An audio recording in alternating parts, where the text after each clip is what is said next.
GearNetwork.com. The following is a presentation of the Gear Radio Network.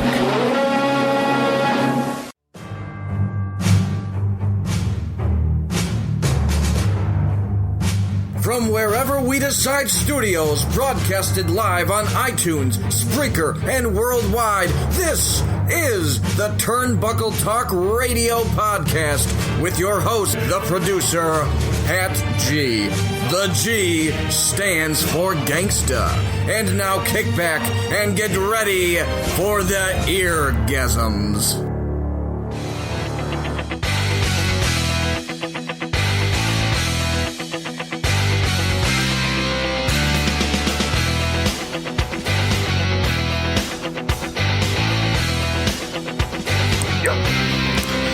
Ladies and gentlemen, welcome to a special edition of the Turnbuckle Talk Radio Podcast, because it is the Royal Rumble week, and we are going to talk all things Royal Rumble. No, this is not a by-the-numbers Royal Rumble show, like the WWE decided to release the commercial through their Twitter account, but we're going to talk moments, matches, memories, and predictions. Of course, I'm Pat G.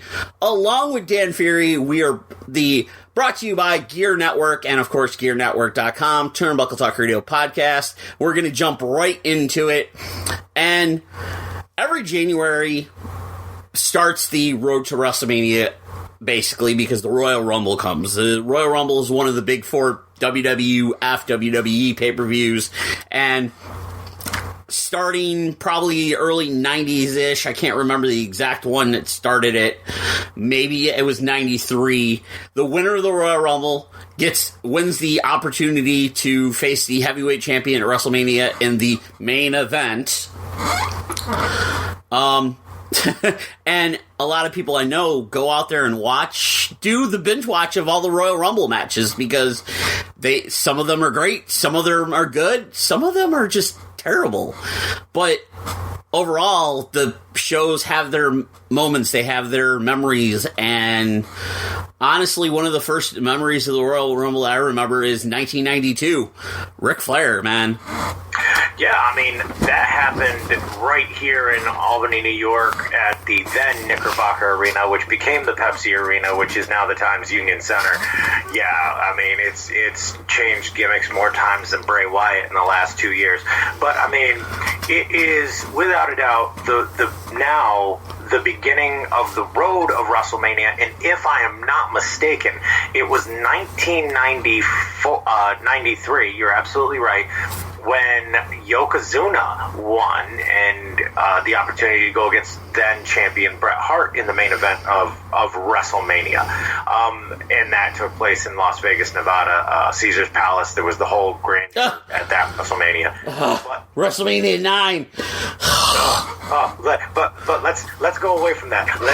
We're going to leave that bad place. We're going to leave the Mighty Gonzalez and his one-piece suit in that realm, because we're going to talk about Royal Rumble. To say that Ric Flair is your first moment when you think of Royal Rumbles. Yeah.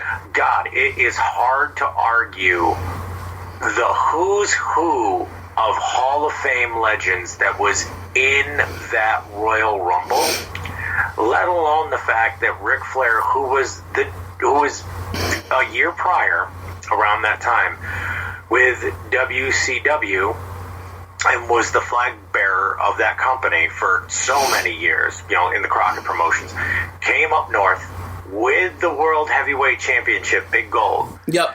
And then through happenstance and, serendipity, finds himself in the Royal Rumble. And if I'm not mistaken, we can check this, he came in at number 4 in the Royal Rumble. And, the funny part of... He actually came in at number 3. Number 3, okay. So he came in at number 3. I knew it was low.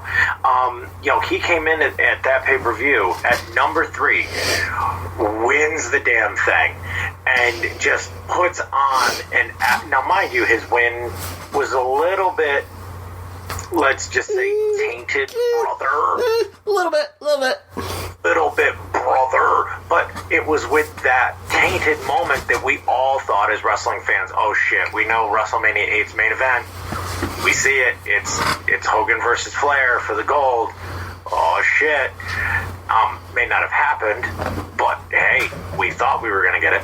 And, the cool part about it was that 42 years old, Ric Flair won the WWF Heavyweight Championship and proved that he was the draw that, Jim Herd said he wasn't. Dude, to pick that as your number one, right off the rip, beautiful moment. Beautiful, beautiful setup for what was to come. Yeah, and what was good about it is Ric Flair recently did an interview and he talked about that moment, and he's like, that moment was what gave him his confidence back, because WCW had essentially drained him. Like, it essentially drained him and crushed him. And he said when Vince McMahon looked at him and said, you're going in 3 and you're winning it, and then he went out and had the performance that he did, it gave him his confidence back, and he's like, okay, I'm Ric Flair. And he's like, it's one of my top moments of my career. And, the thing that comes to my mind whenever they play a Ric Flair package of his time in WWF, it's him in the backstage with Mr. Perfect and Bobby the Brain Heenan, who was on commentary with Gorilla Monsoon the entire night, and he was losing his shit. That was the best. That was, to me, one of the most entertaining things, was Bobby Heenan's clearly rooting for Ric Flair. Yes. The entire night on commentary, he wins the belt. Ric Flair goes to the back. Bobby Heenan comes back drenched in sweat. He's crying, and there's Ric Flair holding the gold, and he goes, with a tear in my eye, this is the greatest moment in my life. Yep. It's like, and you see this mad, crazy man who was in there for almost an hour just looking insane. And it's almost like he was looking into that camera, letting everyone know down south, Ric Flair is the man, because this is the belt. Well, you brought up that Royal Rumble match and the amount of Hall of Fame talent that was in that match. The British Bulldog. Yep. Ted DiBiase. Haku. Shawn Michaels. Tito Santana. Kerry Von Erich. Greg Valentine. Nikolai Volkov. Big Boss Man. Roddy Piper. Jake Roberts. Jim Duggan. Mike Rotunda IRS. Jimmy Snuka. The Undertaker. Randy Savage. Rick Martel. Hulk Hogan. Sergeant Slaughter. And Sid Justice. Yeah. Mixed in with a few others. Yeah, mixed in with a scramble of a few others. But you're absolutely... Look at that list. Look at that list. Like, it is hard. That is a lot of people's childhoods in one row. You couldn't get your Hasbro figures to have that good of a match back in the day. And you're absolutely right. Like, you look at that list of talent and you're like, holy crap. Like, that happened in one night. You know what I mean? And Ric Flair, the NWA guy, the WCW flag bearer, was the guy to walk out with the title. Like, you look back at it and it boggles the mind, but it couldn't have been a more beautiful moment. Oh, absolutely. And this is the thing, is the Royal Rumble, of course, debuted in 1988. And while the first Royal Rumble was only 20 people, it wasn't honestly until 92 when people saw it as the marquee event. Yeah, I mean, it was we call it one of the big four, because it's Royal Rumble, WrestleMania, SummerSlam, and Survivor Series back in the day when you had to call your cable provider like 30 minutes before the pay-per-view. Hopefully you get through, and, you pray to God that at, 8 o'clock, that screen goes from fuzzy black to WWF's, big lightning logo being like, the premier source in sports entertainment, and it grew. And the best part about the Royal Rumble is that a lot of storylines that had gone the year prior may have ramped up heading into the Royal Rumble, especially in the Attitude Era and afterwards. I can think of, off the top of my head, probably in my estimation, okay, one of the biggest stars of the Royal Rumble is Stone Cold Steve Austin. Oh, absolutely. And the reason why I say that is 1996 really was the year Stone, especially with the King of the Ring, Stone Cold, Austin 316, and then his match with Bret Hart at Survivor Series, which led to the Royal Rumble. And there was that iconic moment in San Antonio, where Stone Cold is in the ring, he's throwing people out, he's flipping birds, he's checking his imaginary wrist tape watch on the turnbuckle. You hear the buzzer, his facial expressions. He sold that shit. He wins the Royal Rumble as a heel, and people were starting to get behind him.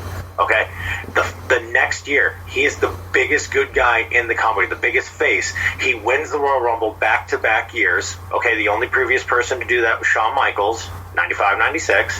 Okay, so we're starting to see a pattern with there, and I believe Hulk Hogan did it as well. So he's in good company, right there. And then he does it leading into the Stone Cold Mike Tyson moment. Yep. And then in 2001, he wins the Royal Rumble again by eliminating Kane, and so he's a 3-time Royal Rumble winner. And what's funny about that first Royal Rumble, which was 97. Yep. Austin came in number 5. And he survived the entire time, so he pulled a Ric Flair level performance. Yeah, he went 45 minutes, just over 45 minutes, and had 10 eliminations.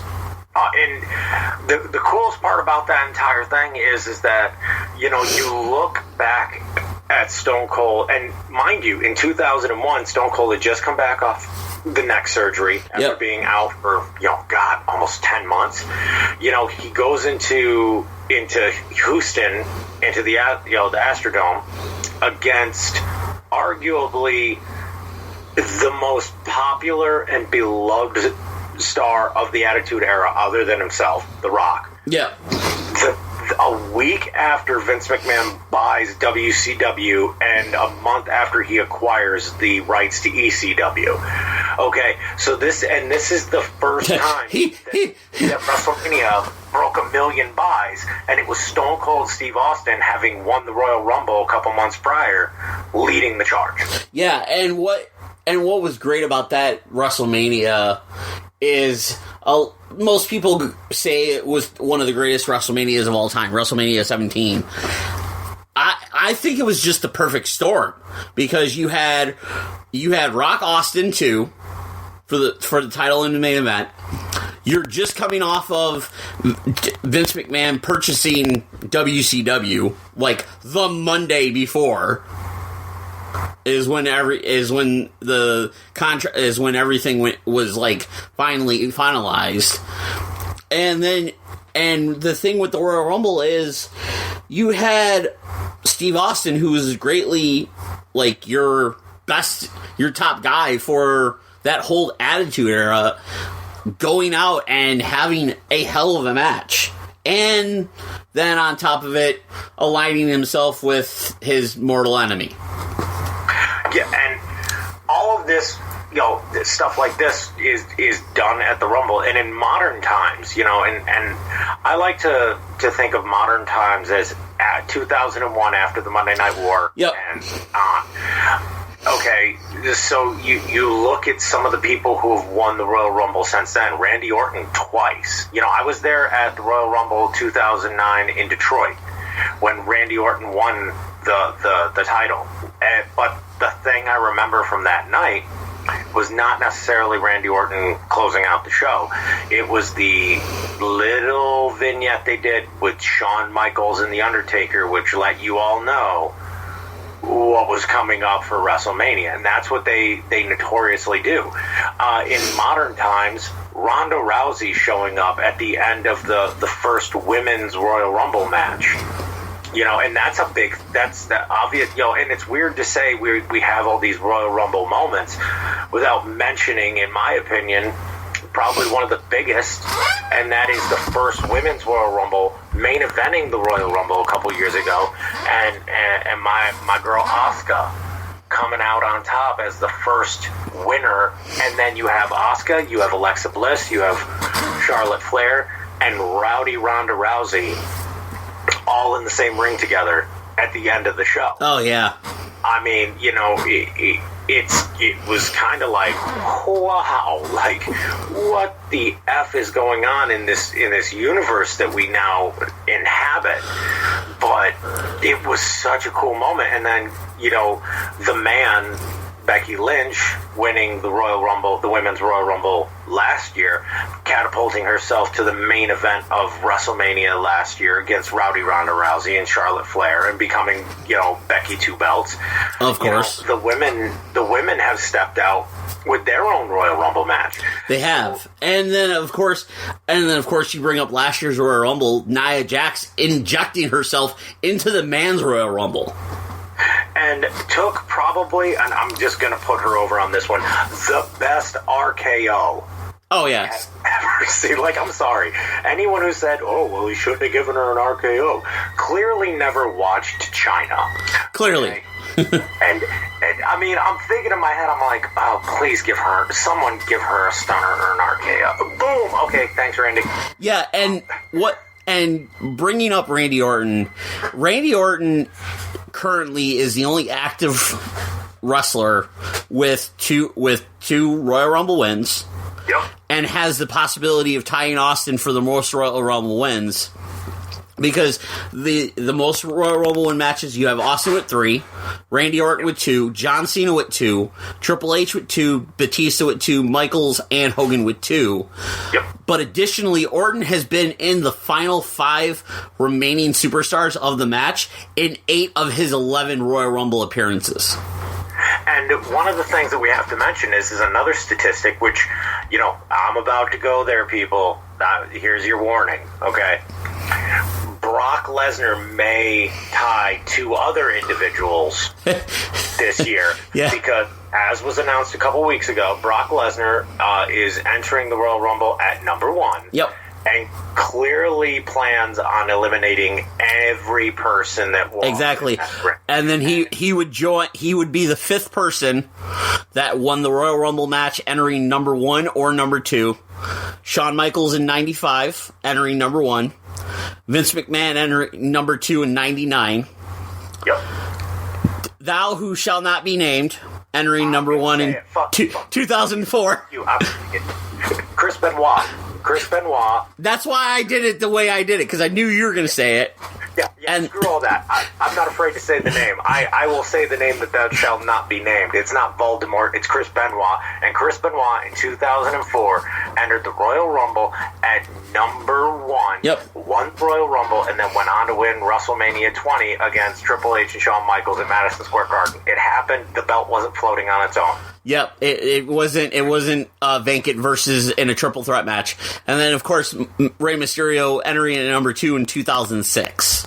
Yes. And then on top of that, with Brock Lesnar entering number 1, and of course proclaiming that he's going to go through everyone, he would have the most eliminations in the match. Yep. Because technically the most eliminations in the Royal Rumble match is Roman Reigns at 12. I don't count Braun Strowman in the greatest Royal Rumble. That's not a Royal Rumble. And then also, I don't know how many eliminations Brock Lesnar has total through every Royal Rumble matches he's ever been in, but he would only, if he goes in and eliminates all 29, he would only be 13. He would only be 13 behind Kane for the most eliminations of all time. Yeah, and you have to remember is that if Brock Lesnar somehow wins this Royal Rumble match, okay, and I'm not saying it's not possible, ladies and gentlemen. With the way that things go in pro wrestling, I'm not saying it's not possible. But if he eliminates least a vast majority and stays all the way through and wins the Royal Rumble, not only will he be one of 3 individuals at that point, 2 right now, 3, that has won at the number 1 spot. This is also would be his second Royal Rumble victory, because he won in 2003 to go against Kurt Angle. But he would eliminate the most people in one Royal Rumble if it works out. Now, I'm just going to speculate here before we get into the Royal Rumble 2020 conversation. Brock Lesnar has one of 2 things can happen with what is going to take place Sunday night. Brock Lesnar can either A, give the performance of a lifetime, go out there and do something that I really think that fans would be shocked about, like, what the hell? Or they're going to do something so insanely crazy that fans the next day are going to be like, what the shit, dude? Why? That coming up. Yeah, that's true. That's definitely true. Brock Lesnar has the ability to really perform when he's a quote-unquote motivated to perform.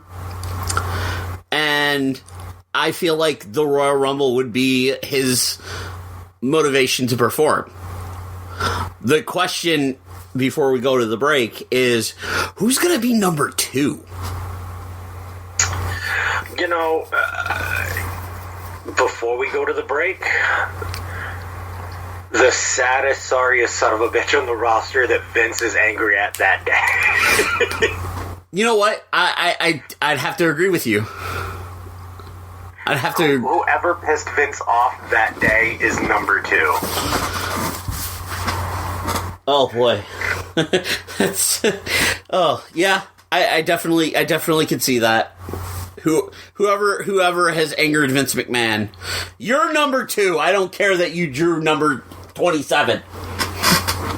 You know what? He was late to call. Make him number 2. Yes. But we're going to take a small break here. Keep it locked. TTRP.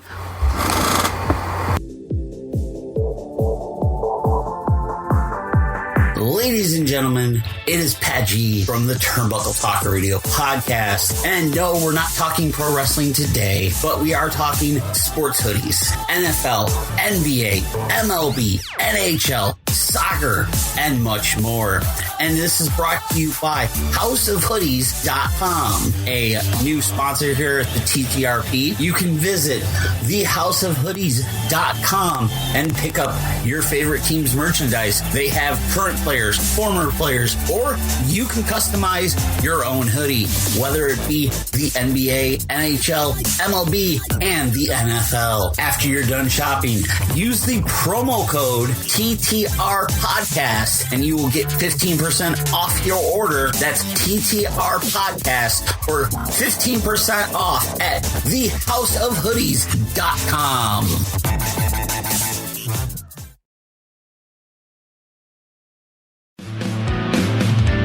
Hi, ladies and gentlemen. Do you like sports, interactive polls, friendly banter from 2 guys that probably shouldn't even be on the microphone doing this stuff anyways? Well, if you do, then you're in luck. Us 2 knuckleheads, Brandon and myself, comprise the Listen In podcast. That's right, Listen In, the podcast. We're talking sports, we're talking news, we're talking topical things, we're talking all sorts of things, my babies, and you are all invited to listen in right here on the Gear Radio Network.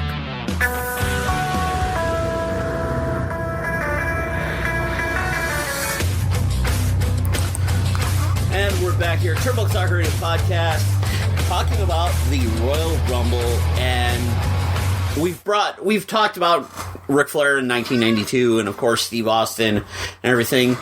Another moment was 2006, and in Madison Square Garden, and the return of John Cena. That was 2009. Oh, 2009. Okay. 2009. And you want to know something funny about that Royal Rumble? I was going to order it, and then I decided at the last minute not to,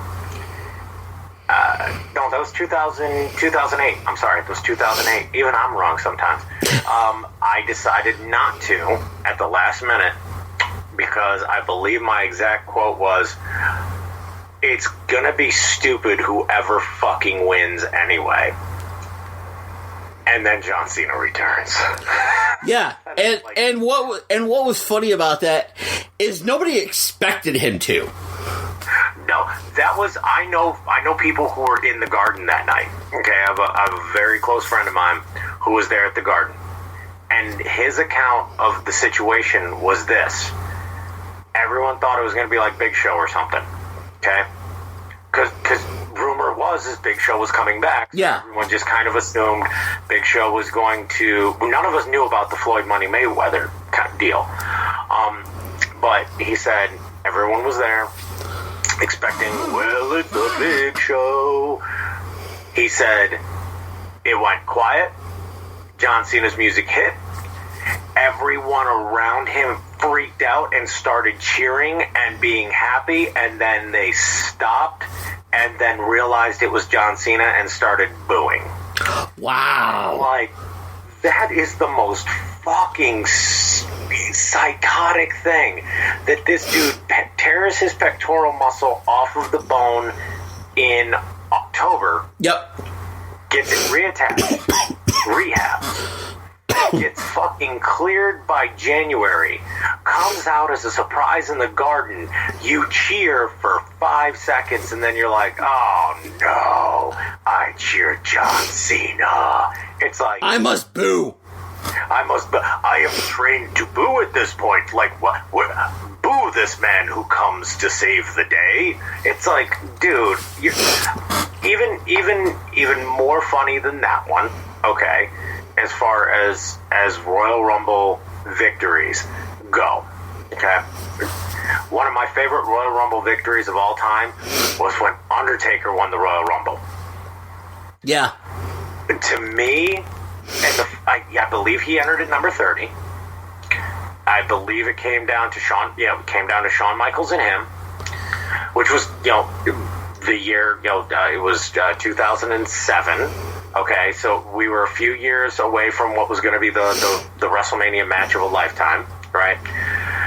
And the thing that really got me about that was, dude,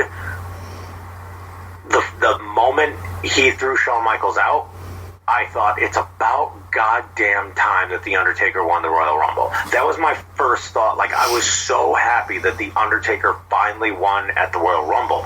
But then the thought went through my mind was, oh my God, it's going to be Undertaker versus John Cena at the Royal Rumble. Or at WrestleMania. And then they pulled the swerve and they were like, nope, Batista. Yeah. And he and Batista had a hell of a match. Yeah, I would go on record and say, and I mean, some fans will agree with me, that was probably one of the most underrated WrestleMania matches, marquee matches of all time. I mean, you go back and you watch that, it's two super heavyweights just pounding the piss out of each other. And, to me, anyway, you look at John Cena and Shawn Michaels match, yeah, it was a good match. It was a good match. But Undertaker and Batista were main event. And winning the title as a result of that match. And then leading up to what was going to be the following year's events. But, dude, like, Undertaker winning the thing. I mean, that late in his career. That's the other thing, is that a lot of these guys, you don't have to be new in your career. You don't have to be 2 years in winning the Royal Rumble. You can be, at that point, Undertaker was well heading to 20 years of his career. I mean, that was this number 15. That was 15 years in. Yep. So, and what's interesting about the Royal Rumble is, over the last couple of years, they're trying to make it a big time thing again. And I like the fact that they've moved the Royal Rumble from an arena show and whatnot to the big baseball stadium. Yeah, they've made it as big an event as they can. Yeah. Which to me makes it grand. It brings the scale of this event to be larger because, to be honest, looking at this year's card, okay, we've got some good matches, okay, some good singles matches, right? But you've got the two Royal Rumbles. A lot is on the line this year. I mean, they're going into Tampa for this WrestleMania season. A lot of rumors, bro. I know there's so many. There's so many. I mean, we can get into it with our predictions and whatnot, but I mean, you have returns, you have injured superstars coming back, you just have the roster that is currently available. Yep. You have the fact that NXT is the third official brand, so now you're going to have NXT stars fighting for supremacy in the Rumble matches. I mean, and not just NXT, but NXT UK. Yep. So we have a universe expanded that going into this one event, it changes everything this year. I mean, adding the Women's Royal Rumble was one thing. Now you're adding the third brand and the Women's Royal Rumble continued.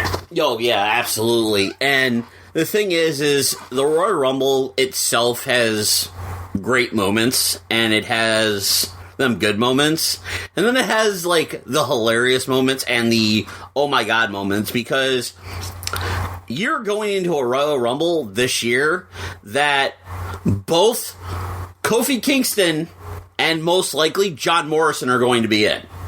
Oh, see, now, okay, we can sit here and just go into it, you know what I mean? Like, one of the highlights of John Morrison and Kofi Kingston's runs in WWE has been what I like to refer to as the moment of the night, where one or both of them has done aerial gymnastics to save their own ass from getting eliminated. I mean, both Kofi Kingston and John Morrison have leapt off of the barricade. They've used the stairs. They've used chairs. Kofi Kingston has had the New Day catch him. Kofi Kingston has used pancakes. Kofi Kingston used pancakes. Kofi Kingston and John Morrison have done announcers tables. They have done handstand spins in order to save themselves from elimination. And now you have John Morrison and Kofi Kingston. You know what I want to see? I want to see both of them eliminate each other. And then I want to see them save their own asses to get back in the ring. Get back in. That would be epic. I mean, and you look at the superstars that we've got already slated for this Royal Rumble. I mean, just the Rumble match itself, you've got a plethora, and I love that word, a plethora, Hefe, of talent that is confirmed. Yeah. Including surprises. I mean, we have Brock Lesnar, you know what I mean? Roman Reigns, King Corbin, you and I have talked about. King Corbin's growing. He's dark. You know what? Truth be told, I know Lesnar's going in one, and we don't know what's going to happen. Corbin's a dark horse for me. You know, Corbin is a dark horse. Also, there's a couple of other people that have come out of the woodwork lately. I mean, there's a part of me that going into, well, who do you want to win? Who do you want to win, Pat G, this year's Men's Royal Rumble? Honestly, I have kind of like a top three or whatever. Throw me your top three, brother, man. I have a top three. Drew McIntyre. Okay. Keith Lee. And somebody completely out of left field, and that would be Aleister Black. So you think that Aleister Black is going to knock on a certain Fiend's door at WrestleMania? Yeah. If Aleister Black wins this, yes, I do. Oh, Jesus Christ. The entrances alone, you can take my money, because that's like Undertaker level entrance. That's Undertaker and Kane level entrances for coolness. Yep. Dude, very good. That's a good list. That is a very good list. Okay, so my number one is Finn Balor. I'm still holding out hope that Finn Balor. Yeah, I've been holding out hope that Finn Balor will win and challenge. You're the Demon Fiend match. The Demon Fiend match. And the reason why I'm still holding out hope, it goes back to Rambling Rabbit's Snitches Get Stitches promo a couple weeks ago, where he was trying to warn him that he's the only one that can defeat the Fiend. And they didn't say who he was. And to me, the Fiend's first victim was an unprepared Finn Balor. Yeah, absolutely.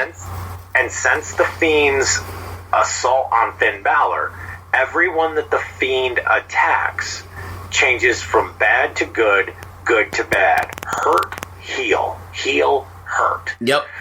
So the first person that he hurt was Finn Balor. He shows up at NXT, starts kicking Johnny Gargano in the head. He is more or less becoming Prince Devitt again. And for my money, first off, Finn Balor had an amazing performance against Brock Lesnar last year. Okay? He absolutely did. That was a beautiful, beautiful match. I recommend people go back and watch it. One of my favorite singles matches, because he hurt Brock Lesnar, which was something that they built up, is that this 190-pound Bruce Lee style, Japanese style wrestler hurt Brock and put a dent in Brock's armor leading into WrestleMania. Now, I want that Fiend versus Demon King match. I want it at Mania. Give me what I want, and I'll leave you alone, WWE. Just give me what I want. My second pick for winning the Royal Rumble, strangely enough, is Brock Lesnar. I think that they're going to give the fans a big middle finger, but I also think that they're not just going to give fans the big middle finger. They're going to leave fans with a moment at the end of the night, which is going to shock everyone. Because I think that Brock Lesnar's opponent for WrestleMania is not a WWE contracted wrestler. I think it's going to be Tyson Fury. Yes, which is why I said the next night is going to piss a lot of people off, because I think Brock Lesnar is going to go out there. He's going to give the performance of a lifetime. Cain Velasquez hasn't been around, and they already blew their wad at Saudi Blood Money pay-per-view number 5. Yeah. So, all right, they already blew that match, and Cain Velasquez... And it wasn't... And truth be told, it was not a good match. It wasn't. Let's be honest. All right. So why put that at a WrestleMania? Fuck off. You already blew that. Go suck a Saudi Blood Money covered dick. And Tyson Fury proved that he can hang, because he didn't have a bad match against Strowman. Thank you. He didn't have a bad match against Strowman. Now imagine someone like Brock Lesnar bleeding him in a match. Okay, we've already seen boxers make WrestleMania moments. Floyd Money Mayweather, whatever. Muhammad Ali, Mike Tyson. So it would be in the same vein as those. Yeah. Okay, now, my opinion.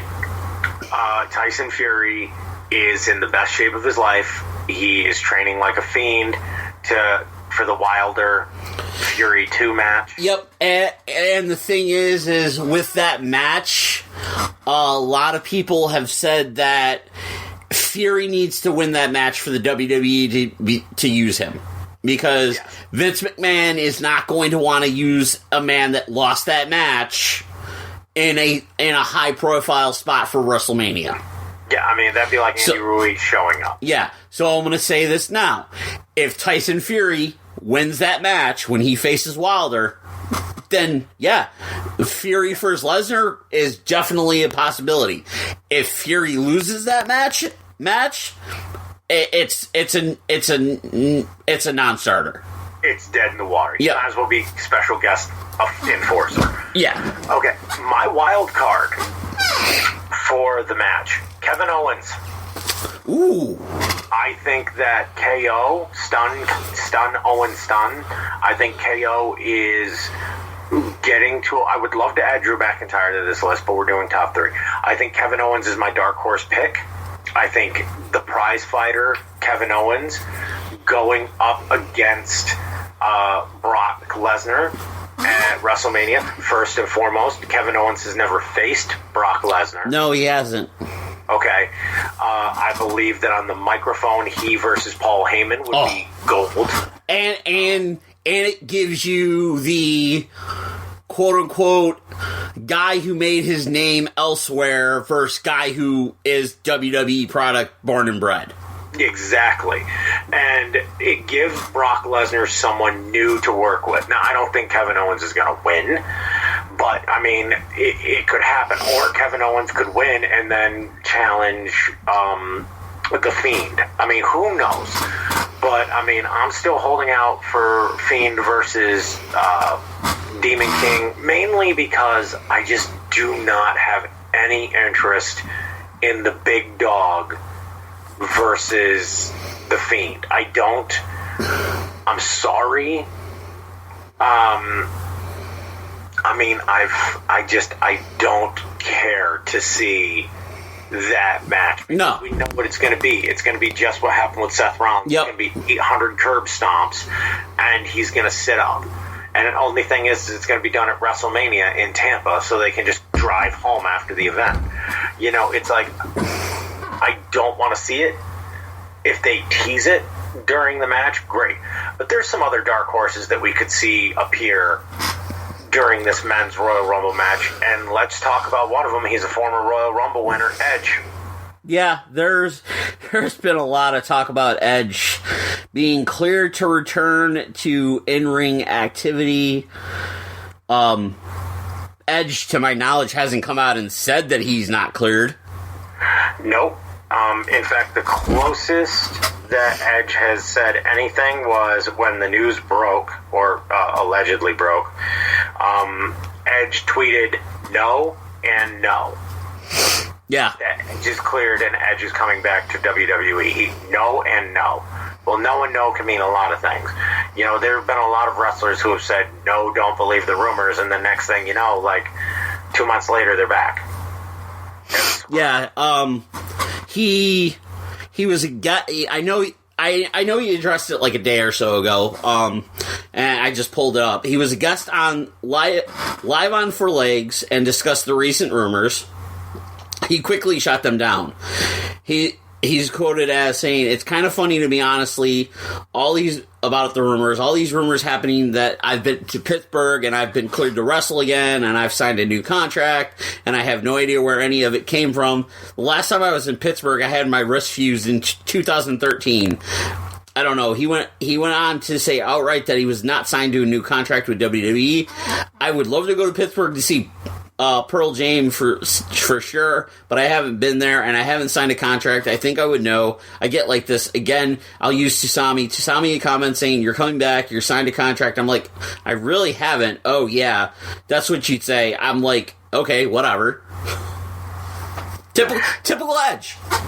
Yeah, I mean, to me, like, if Edge is cleared to wrestle, great. I mean, Edge has said that if he had one match to do, if he was able to have one more match, it would be against Aleister Black. Yeah. Because, you know, Edge is a metalhead, and he loves Aleister Black's gimmick, and he thinks that Aleister Black can do it. He could also have a match against someone like Seth Rollins, who actually, I wouldn't want to see him have a match with Seth Rollins, because then he'd be crippled for life. But, you know, you have these possibilities. Who would Edge work with? I mean, it would almost be like when Shawn Michaels came back in 2002. Yep. You know, like, who's safe to work with? Who can I trust? You know, I can trust Chris Jericho and I can trust Triple H, and I can have this Elimination Chamber match and let those guys do most of the heavy bumping. You know, would I want to see Edge come back? Yeah. Honestly, not really. No, I wouldn't want to see Edge come back, because even if he was cleared to wrestle, the way the way his retirement happened, him going out as champion and then coming out the next night and relinquishing the title, going out the way that he did, him coming back in any way, shape, or form would tarnish that. Yeah, and I'm sorry, and people can get, and I can get heat for this. I don't care. Shawn Michaels has tarnished his legacy by coming back. Yeah, I mean, when he came back for Saudi blood money, I mean, I don't, to me, it didn't feel right. Edge went out and was, first match at WrestleMania 27. Okay, he retained his title, and then he retired as World Heavyweight Champion. And, you saw the fact that it's like, was it the last match that he wanted? Maybe not. But at the same token, it was beautiful. I mean, he went out and funny enough, his retirement speech on SmackDown was in Albany, New York. Okay, where he figured out the name that he was going to use, which is Edge, because of the Edge in U2. Yep. The guitarist. So, I mean, cool music, knowledge for that. But I just look at it and I'm like, do I want to see Edge return? Yeah, everyone would like to see maybe one last match from a guy. I mean, there are people that would still pay good money to see Hulk Hogan wrestle. There's people that are talking about how that man's had surgery, like back surgery and all this over the last year, that he just posted on Twitter last week and a half ago that he's that like he had a surgery done or whatever, because it was Hulk Hogan and because he had the full the white beard and everything, and he's recovering because he wants a match at Mania. Yeah, I mean, he's wanted a match at Mania for a long time. It's insane to think that Hulk Hogan, after all these surgeries, still wants to do one more leg drop. I mean, yeah, it goes to show you the insanity of it. And speaking of insane thoughts, let's address the tattooed straight edge elephant in the room. Of course. CM Punk. Yep. Returned to much fanfare under a Fox broadcasting deal. Yep. For WWE backstage. It has been, on the show, a very, very pivotal role. I think, I as an analyst, I think that he does a very good job. I've watched his stuff. He's giving honest opinions of the product. He's not just going out there being like, WWE sucks dicks. He would in a Miz tweet. Could CM Punk show up and poo-poo on some parades? It's possible. Unlikely, but possible. Yeah, it's definitely... It's one of them things of... If CM Punk comes back, you're gonna have to do it in a way that nobody knows it's him. Because in Houston, they're in Houston this year at Minute Maid Park, and granted, yeah, there's a lot of people that aren't happy that it's at Minute Maid Park due to the whole Houston Astros scandal and everything with ML in Major League Baseball and the World Series and all that. But if CM Punk comes back and the minute you hear that Cult of Personality hit, everybody's going to know who it is. Honestly, truth be told, if CM Punk is going to be at the Royal Rumble, I want his very first theme when he came to WWE to hit, because then nobody would frickin' know. Oh my god, yeah. I mean, you'd have the hardcore marks like us. Oh yeah. And not only that, but let's talk about logistics. Because Royal Rumble, people now wait at the airport to see what stars are coming in for the surprise moments. Yep. And having lived in Texas for 4 years, I can tell you that if you wanted to pull off a CM Punk surprise, okay, this is how I would do it. I would fly into Dallas-Fort Worth. Yep. On Friday night. I would get a hotel for Friday and Saturday. Okay.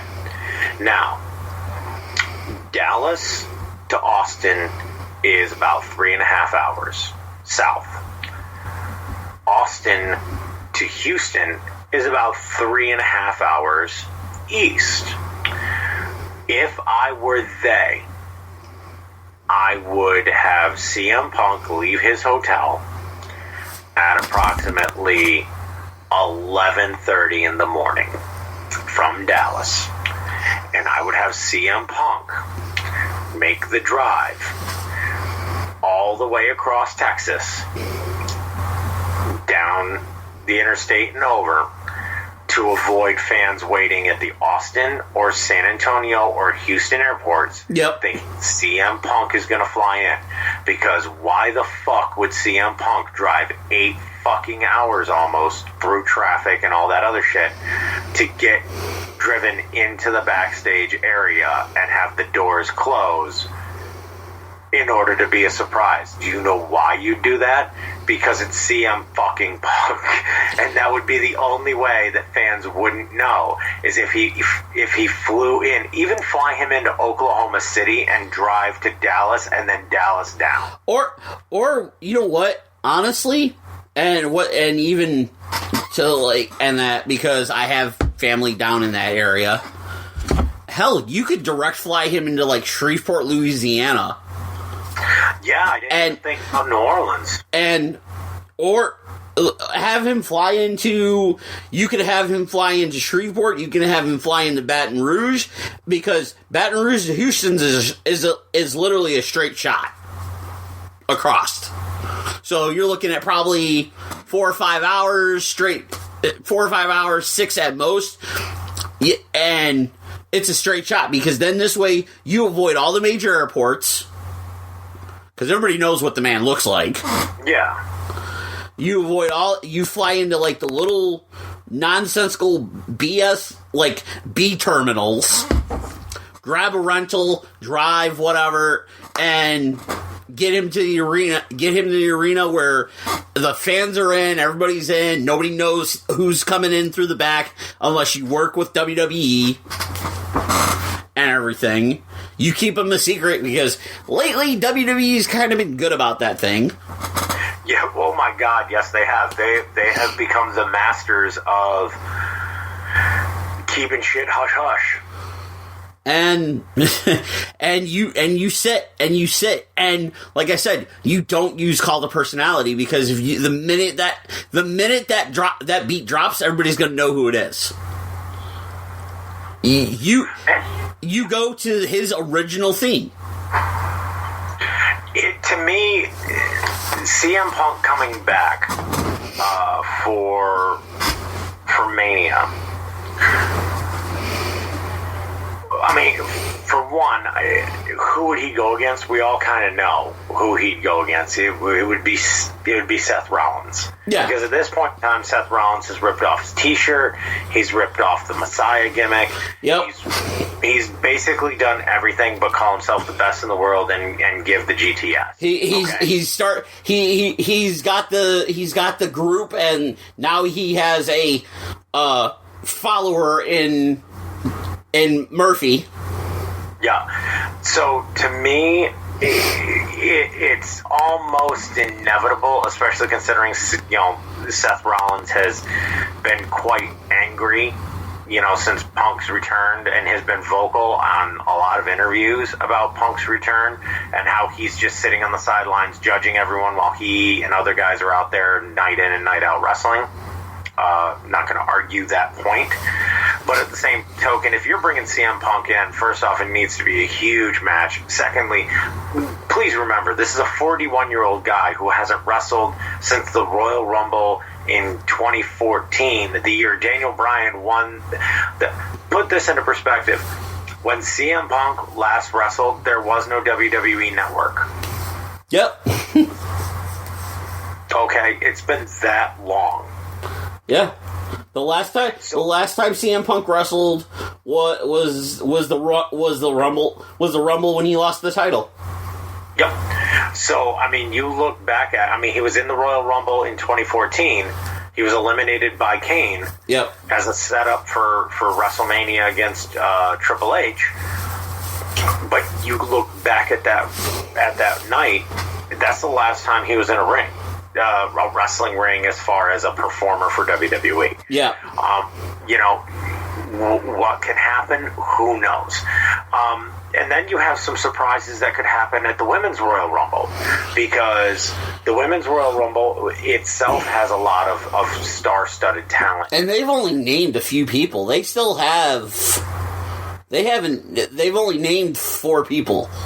Yeah, I mean, and those 4 people just happen to be, Charlotte Flair. You have Nikki Cross, Alexa Bliss, and Sarah Logan. But there's rumors now, and pictures have been taken, of a very healthy Ruby Riott. Yep. You also have this rumor that is going around about a potentially healthy Paige. Once again.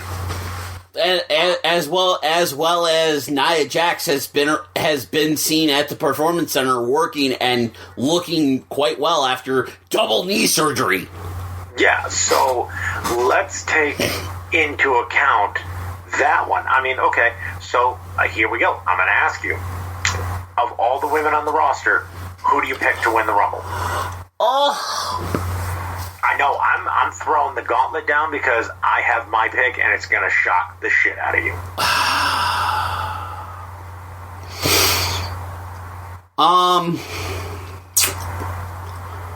I honestly, as far as the Women's Royal Rumble goes, I'm saying either Baszler or you're going to see the return of Ronda Rousey.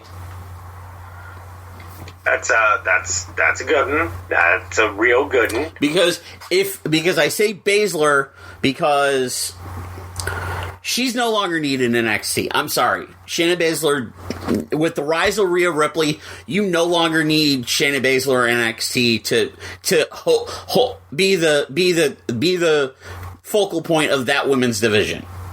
You're absolutely right. If Ronda Rousey's truly off making babies and has no interest in coming back, Baszler is your next biggest thing to win that match and go against Becky Lynch for the title at Mania. Only if Ronda's not wanting to come back. If Ronda's coming back and she's like, they're keeping it a secret, and Ronda Rousey shows up at that Women's Royal Rumble to win it, then there you go. Rousey, Lynch at Mania, no triple threat, it's one-on-one. But if she's not, Baszler's your next best choice. Because truth be honest, because Becky Lynch is about to quell the demon of Asuka. It's going to be a hell of a match. I don't see Asuka winning it, though. I'm of the mind right now where I'd love to agree with you on the Shayna Baszler one. I do not think Shayna needs to win the Rumble to get an opportunity, although it would be kind of cool to see her walk in and walk out, and the Queen of Spades asserts her dominance by challenging the man at WrestleMania. Okay. Shayna Baszler was one of the most successful women to come out of NXT, especially in recent time. And she's a completely different animal, and she's one of the 4 horsewomen of Ronda Rousey's stable. So I do think it would be cool. My dark horse going into this, though, it's going to sound insane, so just follow with me. I kind of want Alexa Bliss. And the reason why I want Alexa Bliss is I honestly believe there's a lot of mileage left for Alexa Bliss's talent. I believe that her being out and then coming back was one of the most refreshing moments of last year. Her character has gotten a tad bit stale, working with Nikki Cross, don't get me wrong, but I think that there's money in her winning that title and going on to work Bayley at WrestleMania and returning to the quote unquote goddess. Yes, I'm not saying that what needs to happen is she needs to turn heel. No. By all means, I'm not saying that shit. No. There's no reason for her, especially with Bayley being the heel that she is. Exactly. I think that Bliss just needs to be like, you know what, bitch? I have your number. I've always had your number. Yeah, I've had your number since you were goody two-shoes. You think you're a bitch? Nah. Get ready. And then come out with the spikes and the leather and the glitter and the booty and just do what needs to be done. The quote-unquote Harley Quinn goddess look that she once had. Exactly, and I think that if they did that, I mean, because Shayna Baszler could show up on Monday Night Raw the next night after the man beats Asuka, and she could interrupt a promo and just put the boots to the man. Yep. You know, after the man announces, I've beaten Asuka and I've just signed my contract, and then here comes Shayna Baszler to poo-poo all over that parade. Yeah, and the thing is we all know, yes, the Royal Rumble is the big show and everything, but don't forget, you have the Elimination Chamber before the Mania to fix anything that they might have wanted to change their mind on. Yeah, like they did last year where they were like, oh, Asuka's the champion? No. You know what I mean? Like, they swerved everyone. She wanted it TLC and then lost it at Elimination Chamber. Yep. You know, and you're right. Like, the story going into this one is the ghost of Asuka seems to be haunting the career of Becky Lynch. And it's going to be really cool that 2 back-to-back Royal Rumbles, these 2 women are vying for the championship. I mean, to me, what I see coming out of this Royal Rumble is, as always, a few surprises. But, I mean, if I were to call the biggest surprise of the night, the biggest surprise of the night, I think, is going to end up being the Bray Wyatt versus Daniel Bryan championship match. Yeah. Because, you know, this may be Daniel Bryan's last really good run at a championship storyline. And so far, it's been pretty damn good. It just needs that final period. Yep. I totally agree. And, I mean, for this being a strap match, and with this being Daniel Bryan looking extremely lean. Daniel Bryan has gone back to his I am the American Dragon Bryan Danielson days. Yeah, like, he looks extremely lean. He looks extremely fit. He looks like he's putting himself through a very stringent regimen. I think that this could be one of the best ways to end the career of Daniel Bryan leading into WrestleMania. I mean, who knows if this is his last Mania? I mean, there's rumors out there of a Wyatt, Bryan, Reigns triple threat match. Why would we need that? Why? You know, we don't. WWE, we don't. Well, what we need is a pirate Demon King versus the Fiend. That's what we need. Give me that action figure.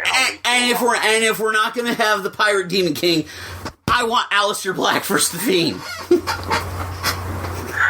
Yeah. I mean, what we want is we want the most metal entrance since Undertaker at WrestleMania 29. If you could give that to us, we will leave you alone and you can freely steal our ideas like you have been over the last year. Yeah, absolutely. Like, steal all the ideas without giving us credit nor money.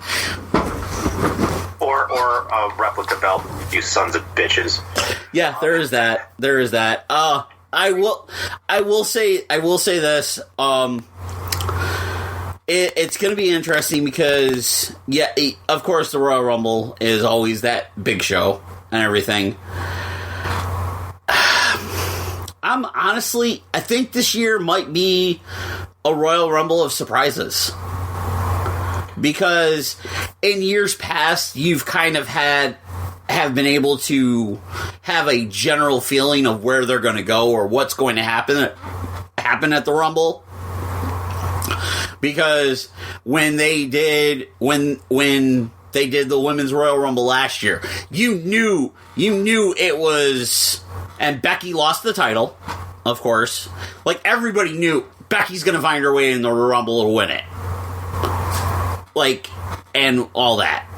And of course, the year before, people are going, well, it's either going to be Charlotte or Asuka, because Asuka's had this incredible run with the NXT Women's Championship and undefeated streak and all that.